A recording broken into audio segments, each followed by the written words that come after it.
Le rabbi nous interpelle par 4 questions.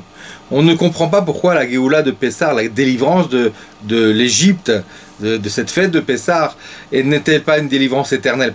Que ce qu'il fait est éternel. Il aurait dû donc nous délivrer éternellement et définitivement. Deuxième question, le bon Dieu nous a sortis avec de grands trésors. Pourquoi y a-t-il encore des pauvres?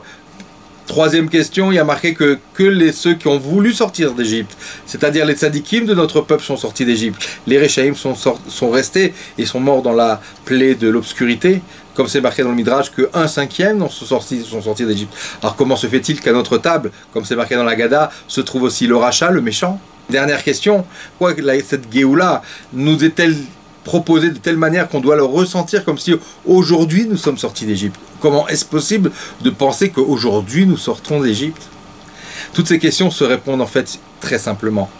Lorsque dans le Midrash Rabbah c'est ramené que Akadosh Baruch Hu s'est adressé à Avraham Avinu lors de l'alliance de Brit HaBetarim, où là-bas cette alliance où Akadosh Baruch Hu va choisir la descendance d'Avraham Avinu pour être son peuple, il va lui demander de choisir entre l'enfer et l'Égypte pour ses enfants.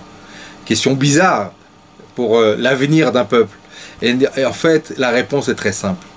Il a fallu purifier le monde, nettoyer le monde de la faute d'Adam Arishon, que lorsque la faute d'Adam Arishon a eu lieu, mort a été décrétée dans le monde, le Yetzer Hara est rentré dans chacun d'entre nous, et l'oubli est arrivé.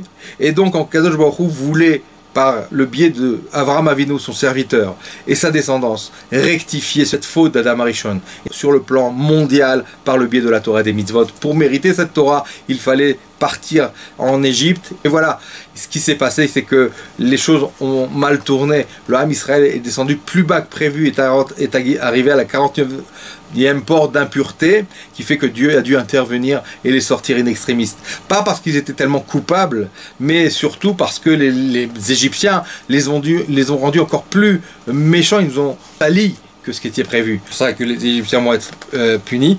Et c'est pour cela que Dieu nous a sauvés in extremis, comme c'est marqué, où Barach Ha'am, le peuple a fui, parce que lui, le peuple n'était pas encore prêt pour faire ce travail de purification, de sauver le monde, et il a fallu une intervention divine. Et là, intervient une notion extraordinaire, c'est qu'Akadosh Baruch Hu peut aussi nous sauver, même lorsque l'on est coupable, même lorsque l'on n'est pas encore entier ou parfait, même s'il n'y a pas eu de réveil d'en bas, il n'y a pas eu le travail nécessaire, l'appel d'en bas, ce qu'on appelle la tchouva, n'a pas été fait comme il fallait, le bon Dieu peut nous sauver aussi. Et c'est ça le message de Pessah. C'est le message qui doit nous accompagner en fait toute l'année, toute la vie, chaque jour. Ainsi on peut comprendre pourquoi la Géoula n'a pas été totale, parce que Kadosh Baruch Hu nous a confié un travail, nous voulait que nous gagnions notre pain, notre mérite, notre salaire par l'honneur du travail, le travail personnel qui sera en fait la clé justement de cette Géoula, nous donner la possibilité d'agir par nous-mêmes et d'en avoir le mérite.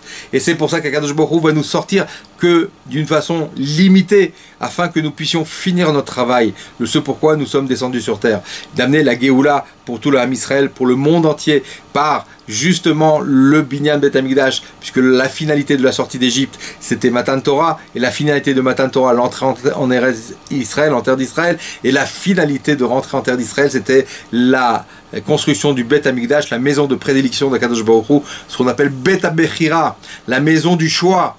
Du choix? Quel choix? Dieu nous a choisis, et oui, Dieu nous a choisis 2000 ans avant la création du monde, comme c'est marqué dans le Midrash. Il nous a choisis à un niveau où en fait la faute n'intervient plus, il n'y a pas de place pour la faute, et en fait lorsqu'on approche les sacrifices au Beth Amikdash, Korbanot, Korban veut dire Kirouf, se rapprocher, on révèle cette identité profonde qui nous lie à Kadosh Baruch Hu, qui fait que nous sommes un avec Dieu, et que cette identité, cette attache, cette union est au-dessus de toute limite, même celle de la faute, même celle de l'exil, et peut en fait à tout moment déclencher la Géoula. C'est pour cela qu'en fait nous sommes dans un processus qui a commencé il y a de cela plus de 3000 ans. C'est pour ça que tous les jours on peut se sentir comme ça étant sorti d'Égypte, car tous les jours la Géoula peut arriver, on peut être en fait en phase de délivrance immédiate par le biais de Mashiach Tzidkenu, évidemment, la reconstruction du 3e temple, et enfin pour arriver à une délivrance éternelle.